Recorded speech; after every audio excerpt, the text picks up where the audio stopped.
برای توی کوچه رقصیدن، برای ترسیدن به وقت بوسیدن، برای خواهرم، خواهرت، خواهرامون، برای تغییر مغزها که پوسیدن، برای شرمندگی، برای بیپولی، برای حسرت یک زندگی معمولی، برای کودک زباله‌گرد و آرزوهاش، برای این اقتصاد دستوری، برای این هوای آلوده، برای ولیعصر و درختای فرسوده، برای پیروز و احتمال انقراضش، برای سگهای بیگناه ممنوعه، برای گریه های بیوقفه، برای تصویر تکرار این لحظه، برای چهره ای که میخنده، برای دانش آموزا، برای آینده، برای این بهشت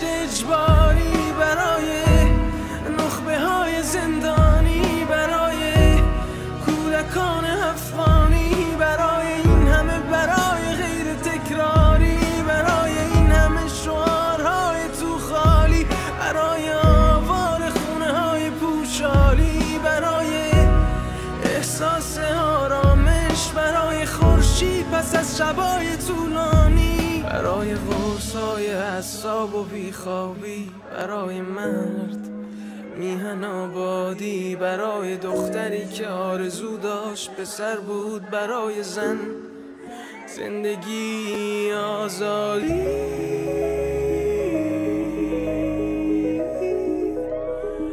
برای آزادی،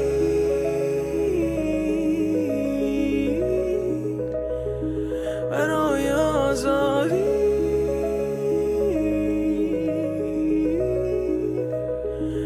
برای آزادی. Bonjour à tous, merci pour ce combat. Voilà maintenant un an, le 16 septembre 2022, une étudiante iranienne mourait. La police des mœurs lui reprochait d'avoir mal mis son voile. Elle s'appelait Mahsa Amini. Depuis, il y en a eu bien d'autres. Ainsi commence l'histoire de la révolution Femmes, Vie, Liberté. Nous nous réunissons aujourd'hui pour ne pas l'oublier, mais aussi pour rappeler au monde qu'en 2023, des femmes continuent à subir l'effacement. Son existence dérange. Les islamistes partout dans le monde agissent pour faire reculer les droits des femmes. Les femmes et les hommes iraniens nous montrent l'exemple à suivre. Refusons le voilement partout, là-bas, ici. Partout dans le monde, les fondamentalistes chiites et sunnites qui sont en conflit entre eux sont d'accord quand il s'agit de voiler les femmes et les jeunes filles mineures. Quand j'étais petite, j'ai vu à la télévision, comme beaucoup d'entre vous, la révolution iranienne islamique. J'ai vu dans le regard, puisque je viens d'une famille sunnite, l'admiration qu'il y avait vis-à-vis de l'ayatollah Khomeini. Ça laissait froid dans le dos. À partir des années 80, il y a eu une surenchère du voilement partout dans le monde, entre sunnites et chiites. Ils ont compris que l'éducation islamique passe par les femmes et on leur donne les missions de les transmettre les valeurs islamiques pour éviter la fitna, la séparation entre les musulmans. Nos dirigeants en Europe prennent-ils conscience du problème lorsqu'ils financent des campagnes pro-hijab? Prennent-ils conscience quand ils financent des institutions islamiques telles que le FEMISO, l'ENA et bien d'autres? Prennent-ils conscience quand ils ferment les yeux sur l'avancée de l'islamisme en Europe? Prennent-ils conscience quand ils reçoivent le maire de Téhéran, Ali Reza Zakhiniki, et organisent une réception à l'hôtel de ville de Bruxelles, pendant que des jeunes filles et des jeunes garçons sont torturés et assassinés en Iran? Prennent-ils conscience quand ils cèdent dans les négociations en libérant le djihadiste iranien Assadollah Afsali? Et qu'en est-il de Ahmad Reza Jalali, professeur invité de la VUB, qui est détenu depuis 7 ans en Iran? Ce deux poids deux mesures qui nous rappellent que nos vies valent finalement moins que ceux qui sont libres ici. nos hommes et femmes politiques prennent-ils vraiment la mesure de ce qu'est l'islamisme et les dangers qu'il constitue pour toutes les nations? Quand ils acceptent le voilement de leurs élus, quand ils acceptent les islamistes au sein de leur parti, quand ils disent que porter le voile est un choix, ont-ils entendu le récit des cauchemars des femmes qui ont dû le porter durant des décennies? Entend-il le récit de ceux et de celles qui sont affranchis du dogme islamique? Comment l'ont-ils vécu? La répercussion sur leur vie, les pressions sociales, les ruptures au sein des familles, les violences sur les femmes et les enfants. Quand vous marchez dans les rues, ne voyez-vous pas le nombre de voiles qui augmente dans notre capitale? Ne voyez-vous pas l'augmentation du port du voile chez les mineurs? Êtes-vous solidaire quand vous permettez le voilement dans la fonction publique? Attendez-vous que nous soyons sous le même régime qu'en Iran? Vous avez oublié comment tout cela a commencé en Iran en 1979, en Algérie avec le Front islamique du salut dans les années 90, les années qu'on appelle la décennie noire, avec l'Afghanistan. Avant ces régimes, les islamistes, on nous vend la liberté de culte, la démocratie. Lorsqu'ils arrivent au pouvoir, ils transforment tout en obligation et ils commencent tout par le voilement de toutes les femmes et ça finit par des exécutions. Les fondamentalistes veulent une théocratie partout où ils sont. Ne pas les combattre ici, c'est soutenir ces régimes dans leur pays et mettre en péril ceux qui se battent.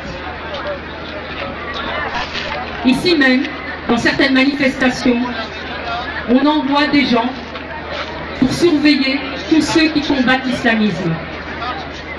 À ces individus, je dis que nous, ici, nous soutenons et soutiendrons les femmes et les hommes iraniens contre le régime théocratique d'Iran et contre tous les islamistes sunnites et chiites. En solidarité, toutes les femmes qui portent un voile devraient l'enlever et le brûler. Parce que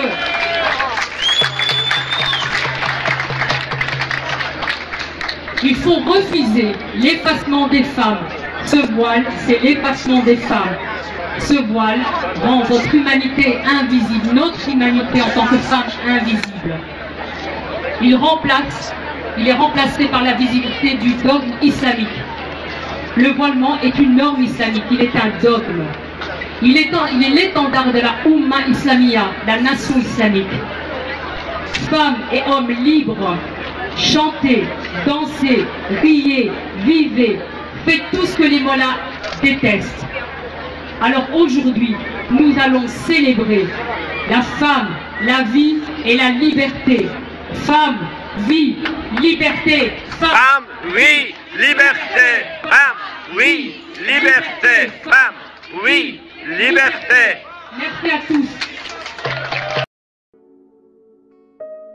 برای توی کوچه رقصیدن، برای ترسیدن به وقت بوسیدن، برای خواهرم، خواهرت، خواهرامون، برای تغییر مغزها که پوسیدن، برای شرمندگی، برای بیپولی، برای حسرت یک زندگی معمولی، برای کودک زباله‌گرد و آرزوهاش، برای این اقتصاد دستوری، برای این هوای آلوده، برای ولیعصر و درختای فرسوده، برای پیروز و احتمال انقراضش، برای سگهای بیگناه ممنوعه، برای گریه های بیوقفه، برای تصویر تکرار این لحظه، برای چهره ای که میخنده، برای دانش آموزا، برای آینده، برای این بهشت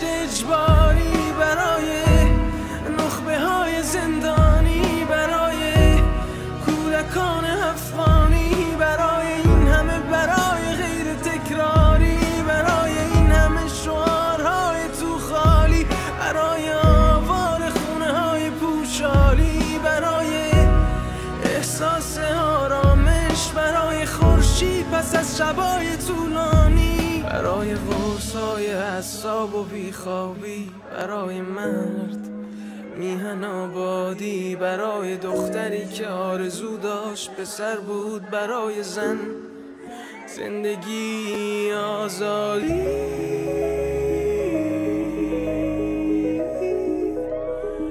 برای آزادی